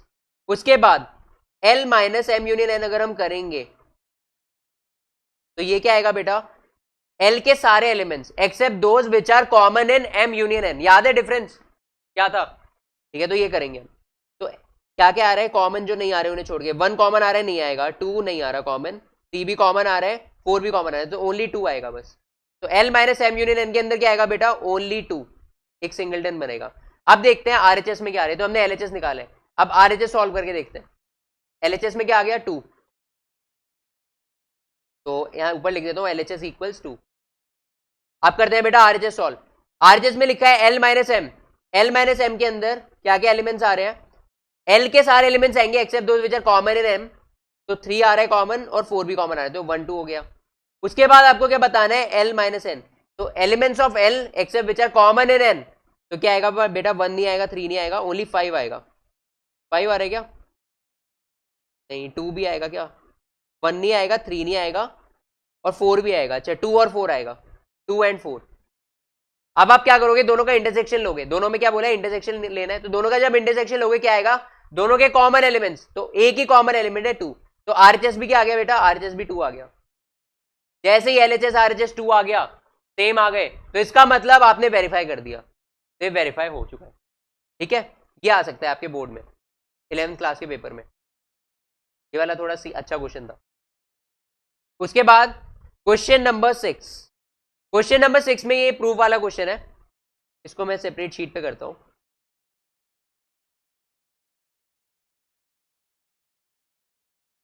क्वेश्चन नंबर 6 में क्या लिखा है, if A and B are two subsets of the universal set U, U एक यूनिवर्सल सेट है, उसके दो सबसेट्स हैं A एंड B। इसका मतलब आप अगर इसका वेन डायग्राम बनाओगे कैसे बनेगा, ये तो U है, यहाँ पे A आएगा और यहाँ पे B आएगा, इस टाइप से बनेगा। इसका कहने का मतलब ये है, तो ये आपको ऑलरेडी गिवन है। अब आपको क्या बताना है, आपको बताना है, शो करना है first part, A is also subset of A union B, तो ये तो आपको लॉजिकली पता होगा। अगर A यूनियन B हम निकालते हैं, क्या एलिमेंट्स आते हैं उसके अंदर, A के भी और B के भी दोनों के एलिमेंट्स आते हैं, तो क्या उसके अंदर A के सारे एलिमेंट्स आएंगे, ऑब्वियसली आएंगे। तो A क्या होगा, ए सबसेट होगा ऑब्वियसली ए यूनियन बी का। अब हम ये लॉजिकली तो जानते हैं, बट एग्जाम में इसे लिखना कैसे है, प्रेजेंट कैसे करना है सच दैट हमें फुल मार्क्स मिले, वो हमें सीखना है। तो वो मैं आपको बताता हूं। फर्स्ट पार्ट है A is a subset of A union B. तो सबसे पहले आप इसके अंदर क्या करो, क्वेश्चन नंबर 6 है, सबसे पहले आप क्या करो, आपको प्रूव करना है, यहां पे लिख दो टू प्रूव।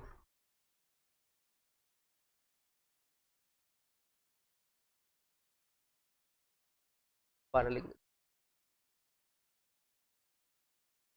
आपको प्रूव करना है to prove A is a subset of A union B, और ए एंड बी दो सबसेट्स हैं यूनिवर्सल सेट के।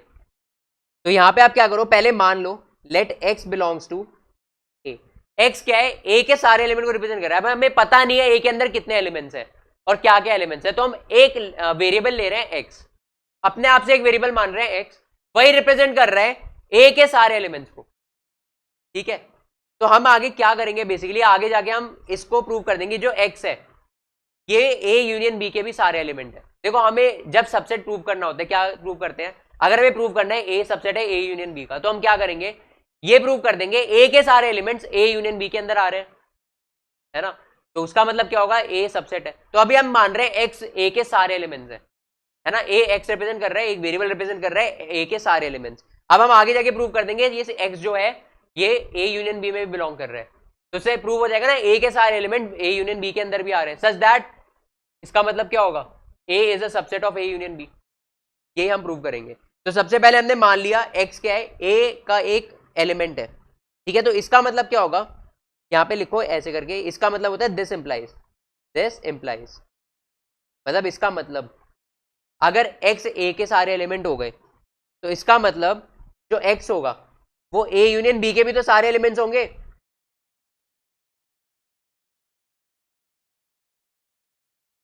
ओके, सो इसका मतलब क्या होगा बेटा, इसका मतलब एक्स ए यूनियन बी से भी बिलोंग कर रहा होगा। ठीक है, तो हमने यहीं पे प्रूव ही कर दिया। इसका मतलब क्या है, आप दोबारा लिखोगे दिस इंप्लाइज, ये ऐसे करके इसका मतलब होता है दिस इंप्लाइज। तो इसका मतलब क्या हो गया, एक्स हमने लिख दिया X also belongs to A union B, तो इसका मतलब हो गया A is a subset of A union B. और साइड में स्टेटमेंट लिख देना as all elements of A lie in A union B. तो हमने प्रूव कर दिया, मैथमेटिकली प्रूव किया है। समझ आया प्रूव, इसका छोटा सा प्रूव है, इसे रटने की जरूरत नहीं है, आप लॉजिकली बना के दिखा सकते हो। समझ गए। ऐसे ही वो मिसलीनियस एक्सरसाइज में भी नीचे 3-4 प्रूव है, वो मैं आपको जब कराऊंगा आपको बताऊंगा कैसे आप इजीली कर सकते हो। अब सेकंड क्वेश्चन क्या है, सेकंड क्वेश्चन में लिखा है बेटा ये रहा, A is a subset of B, A is a subset of B implies A union B equals B. मैं आपको बता चुका हूं ऑलरेडी, जब भी ए बी का सबसेट होता है या बी ए का सुपर सेट है, तो उस केस में अगर हम ए यूनियन बी निकालते हैं तो किसके इक्वल आते हैं, सुपर सेट के या सबसेट के इक्वल, सुपर सेट के इक्वल। ये मैं ऑलरेडी प्रॉपर्टी बता चुका, अब इसे हम प्रूव करेंगे। तो यहां प्रूव क्या करना है हमें, to prove A is a subset of B implies, इसे इंप्लाइज बोलते हैं, बता चुका हूं मैं ऑलरेडी। हाँ हाँ, दोनों साइड मतलब दोनों साइड से ट्रू है। देखो क्या होता है, एक साइड से बोलेंगे तो मतलब ये स्टेटमेंट ट्रू है तो ये भी ट्रू होनी चाहिए, और अगर दोनों साइड है, दोनों साइड ऐसा है तो इसका मतलब ये अगर ट्रू है तो ये भी ट्रू होगा, और ये ट्रू है तो ये भी होगा, वो टू साइडेड इंप्लाई हो जाता है। ठीक है, समझ आया। अब जैसे इसको एग्जाम्पल के थ्रू बताता हूँ, मान लो तेरा एग्जाम्पल लेता हूँ, अनुष्का अगर घर से निकली है, अगर वो घर से निकली है तो वो कोचिंग इम्प्लाइज, का मतलब इम्प्लाइज वो कोचिंग ही गई होगी। ठीक है, अब एक पैरेलल यूनिवर्स के अंदर अनुष्का एग्जिस्ट करती है, वो अगर घर से निकलती है तो वो क्या करती है, कोचिंग जाती है, और अगर वो कोचिंग से निकल रही है तो वो क्या कर रही है, घर पे ही आ रही है। बट ये इस यूनिवर्स की अनुष्का या घर से निकल रही है, कोचिंग आ रही है, कोचिंग से निकल रही है तो वो कहीं घूमने चली जाती है, मॉल में चली जाती है। ठीक है, ये कभी कभी ट्रू भी हो सकता है, कभी कभी फॉल्स। समझ आया। देखो अगर वो घर से निकल रही है, अनुष्का अगर घर से निकल रही है तो वो हमेशा कोचिंग जाएगी, तो इसका मतलब अनुष्का घर से निकली इंप्लाइज वो कोचिंग गई। ठीक है, अब इसका उल्टा ट्रू नहीं है हमेशा, अगर मान लो इसका उल्टा हमेशा ट्रू नहीं है तो हम दूसरी साइड इंप्लाई नहीं लगाएंगे। अगर वो कोचिंग से निकली हमेशा घर पहुंचेगी, ये हमेशा ट्रू नहीं है, तो हम ये इसमें डबल साइडेड इंप्लाई नहीं लगाएंगे कि वो कोचिंग से निकले तो हमेशा घर पहुंचेगी, वो हमेशा ट्रू नहीं है ना। बट जो पैरेलल यूनिवर्स में अनुष्का वो घर से निकल रही है तो कोचिंग जा रही है, कोचिंग से निकल रही है तो घर जा रही है, दोनों साइड ट्रू है, तो इसमें दोनों साइड इंप्लाई लगेगा कि ये वाला ट्रू है तो ये भी ट्रू होगा, राइट वाला ट्रू है तो लेफ्ट भी, लेफ्ट वाले राइट भी। अगर सिर्फ लेफ्ट वाले के ट्रू होने से राइट वाला ट्रू हो रहा है तो एक साइड इंप्लाई लगता है। ठीक है, इसके हमें डिटेल में पढ़ेंगे 12th में इंप्लाई साइन के बारे में, इंप्लाइज का। ऐसे एक और होता है आई डबल एफ, इफ तो पढ़ा होगा, इफ का मतलब अगर होता है, आई डबल एफ का मतलब होता है if and only if, if and only, ये 12th में पढ़ोगे आप।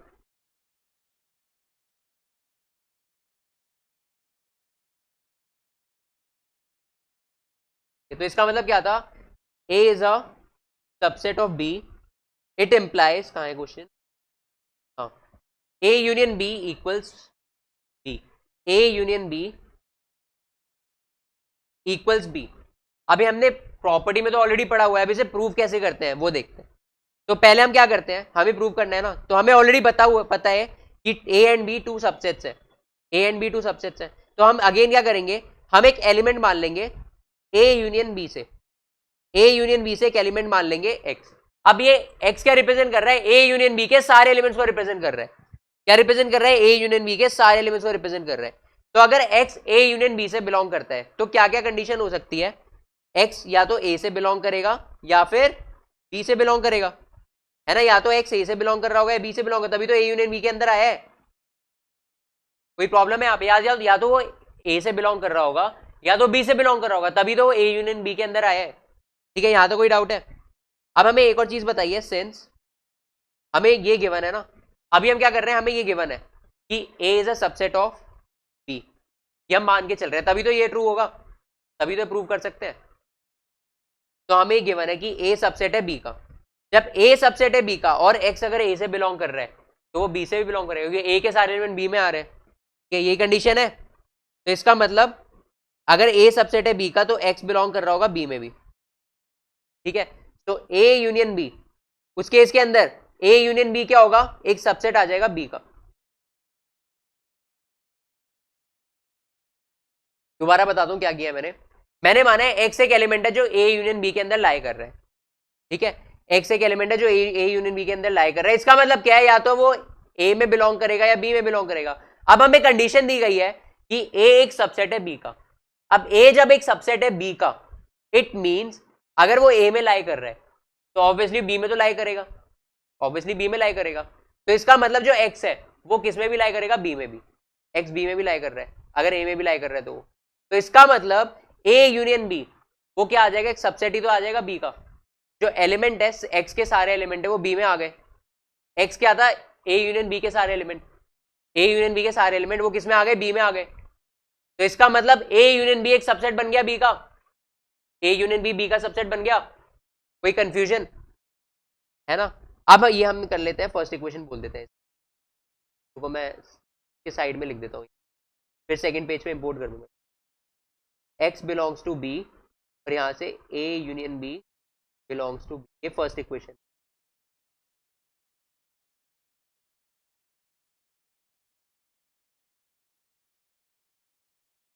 ठीक है, यहां तो कोई डाउट है। अब हमें एक और कंडीशन दी है, वी नो दैट, अब इसका उल्टा भी तो ट्रू होता है, ये तो हम ऑलरेडी पढ़ चुके हैं ना कि B सबसेट होगा A यूनियन B का। जब भी हम A यूनियन B निकालते हैं तो B के सारे एलिमेंट तो A यूनियन B के अंदर आ ही रहे होते हैं, A के भी आ रहे होते हैं, तो हमें खुद से पता है कि B भी एक सबसेट है A यूनियन B का। ये दूसरी इक्वेशन हो गई। अब अगर दो एलिमेंट्स, दो सेट्स इस तरह होते हैं such that they both are subsets of each other, A B का सबसेट है B A का सबसेट है, इस टाइप से अगर होता है, C D मान लो, C D का सबसेट है D C का सबसेट है, मतलब C D का सबसेट है और D C का सबसेट है। इसका मतलब क्या है, C के सारे एलिमेंट D में लाई कर रहे हैं, D के सारे एलिमेंट C में लाई कर रहे हैं, तो इसका एक ही मतलब होता है, दोनों इक्वल सेट्स है, यही मतलब होता है।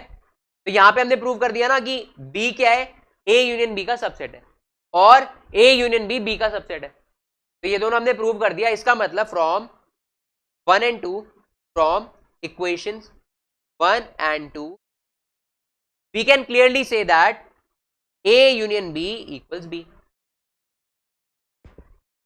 ठीक है, कोई डाउट बेटा? ठीक है, तो अभी तक हमने वन साइडेड प्रूव कर दिया। तो हमने अभी क्या प्रूव कर दिया है कि अगर ए बिलोंग कर रहा है, ए बिलोंग कर रहा है मतलब बिलोंग नहीं, ए सबसेट है अगर बी का, ए बी का सबसेट हुआ तो पक्का ए यूनियन बी बी के इक्वल होना चाहिए। तो हमने एक सिंगल साइडेड इंप्लीकेशन कर दी। तो इससे क्या मतलब आ गया, ए अगर बी का सबसेट है तो इसका मतलब ए यूनियन बी बी के इक्वल होना चाहिए। अभी हमने सिंगल साइडेड इंप्लीकेशन किया, अब हमें डबल साइडेड करनी है, इस साइड भी तो प्रूव करना है। तो अब क्वेश्चन को क्या बना लो, अब क्वेश्चन को बना ली तो फर्स्ट पार्ट था, ये क्वेश्चन का क्या था, फर्स्ट पार्ट था। अब सेकंड पार्ट में हमें क्या प्रूव करना है, सेकंड पार्ट में हमें दूसरे साइड से भी प्रूव करना है कि अगर ए यूनियन बी बी के इक्वल है, this implies A is a subset of B. तभी हम डबल इंप्लीकेशन साइन लगा सकते हैं। ठीक है, तो अब डबल इंप्लीकेशन साइन लगाने के लिए हमें यह भी प्रूव करना पड़ेगा। तो अब ये प्रूव करने के लिए हम क्या करेंगे, लेट वाई, वाई एक एलिमेंट मान लेते हैं ए का। अगर वाई एक ए का एलिमेंट है तो वाई पक्का ए यूनियन बी का भी एलिमेंट होगा। बताओ बेटा, होगा या नहीं होगा? अब हमें क्वेश्चन में क्या गिवन है, सिंस, अब हमें ये स्टेटमेंट माननी पड़ेगी तब जाके हम इसे प्रूव करेंगे। Since A union B equals B, हमें गिवन है अगर ए यूनियन बी बी के इक्वल है तो वाई बी का ही एलिमेंट हो गया ना, वाई बी का भी एलिमेंट हो गया। अब यहां से हमने प्रूव नहीं कर दिया, ए के सारे एलिमेंट बी में आ रहे हैं, ए के सारे एलिमेंट वाई थे वो बी में भी आ गए। तो इसका मतलब दिस क्लियरली मीन्स दिस, यहां पे लिख दो and y is also belonging A. So this clearly means A is a subset of B, A is a subset of B. कोई कंफ्यूजन नहीं? हो गया, दोनों प्रूव हो गया। तो आपने ए पार्ट भी प्रूव कर दिया, बी पार्ट भी प्रूव कर दिया, तो अब हम इसे डबल इंप्लीकेशन में लिख सकते हैं। हेंस यहां पे डबल इंप्लीकेशन साइन के अंदर लिख लो इसे, A is a subset of B, this implies, दोनों साइड से ट्रू है, A union B is B. ठीक है, कोई कंफ्यूजन तो नहीं है? थर्ड पार्ट करें इसका? चलो बेटा थर्ड पार्ट करते हैं इसका, लास्ट पार्ट है।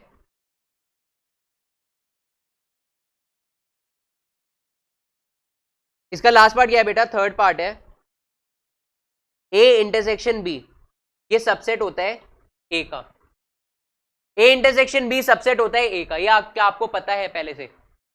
ए इंटरसेक्शन बी के अंदर क्या क्या एलिमेंट्स आएंगे, ए और बी के कॉमन एलिमेंट्स।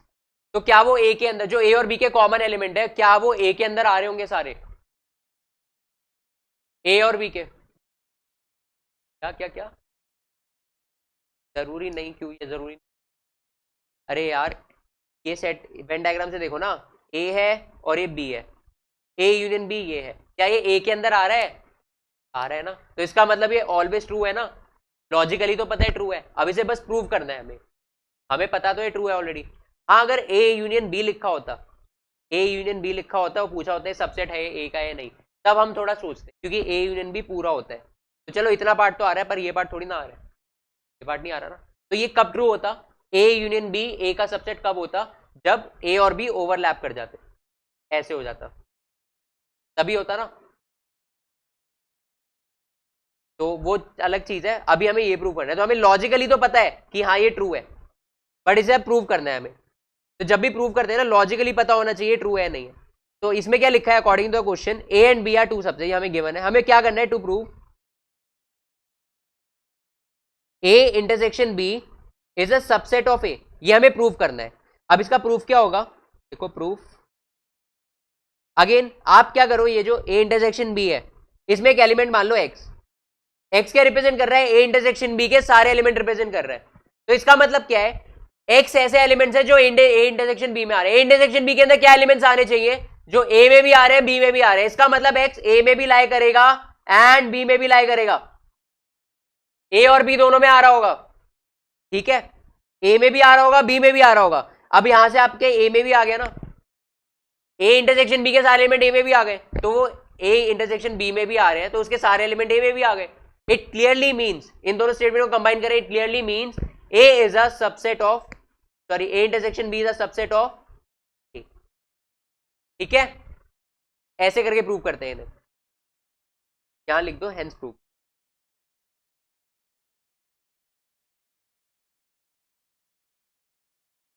समझ आया? ओके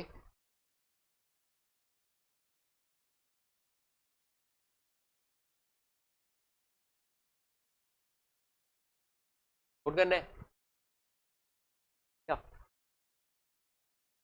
अब करते हैं बेटा क्वेश्चन नंबर 6 हो गया हमारा कंप्लीटली फिनिश।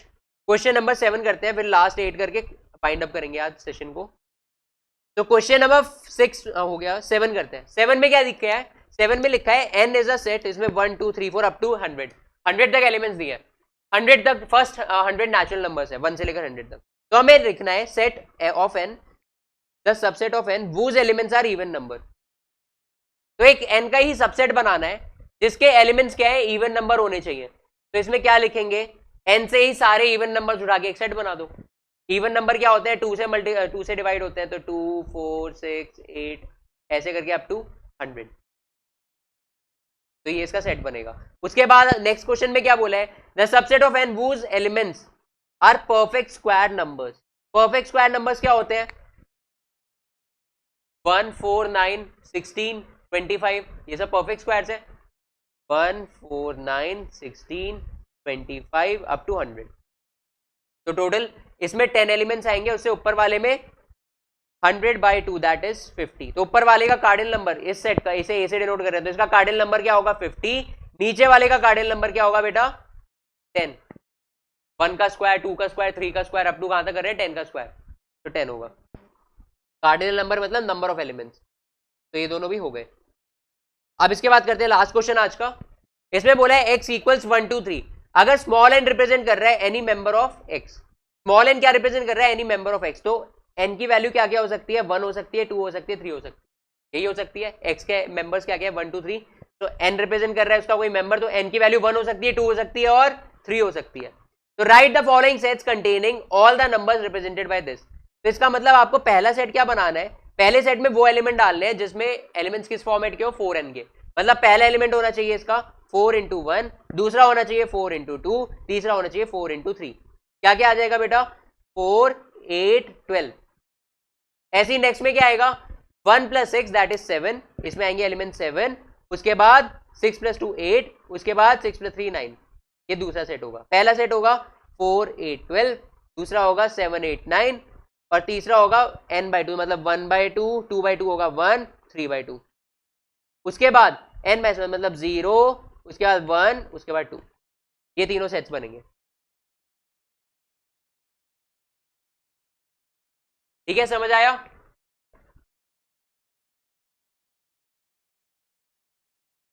तो वाइंड अप करें आज सेशन को। तो नेक्स्ट वाली क्लास में कंटिन्यू करेंगे 9 क्वेश्चन और सेट्स की जो एनसीईआरटी है वो कंप्लीटली फिनिश कर देंगे हम। उसके बाद बस एक और सेशन लूंगा मैं, के अंदर हम एग्जाम्पलर भी पूरी कंप्लीटली फिनिश कर देंगे। उसके बाद आपका सेट्स कंप्लीटली फिनिश हो जाएगा। उसके बाद आपका टेस्ट होगा सेट्स का। ओके।